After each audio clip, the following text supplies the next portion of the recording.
ओझर, लेण्याद्री. जुन्नर तालुक्यामध्ये अष्टविनायक मधले 2 गणपती तर आपल्याला माहित आहे, आपल्या तालुक्यातच वसलेले. पहिला म्हणजे लेण्याद्रीचा गिरिजात्मज, त्यासोबत दुसरा म्हणजे ओझरचा विघ्नेश्वर.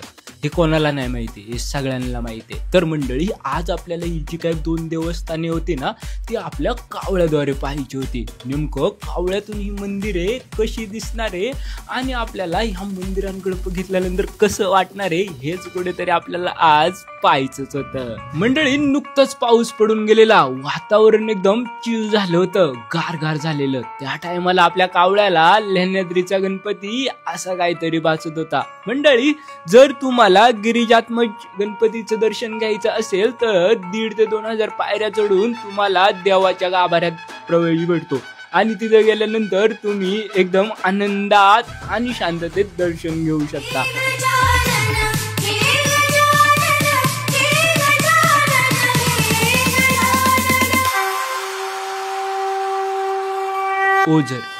ओझर मध्ये वसलेलं विघ्नेश्वराचं मंदिर आपल्याला काहीतरी असं भासेल. त्यासोबत जे काय मंडळी तुम्हाला शेजारून पाणी दिसतंय ना, ते पाणी आहे येडगाव धरणाचं.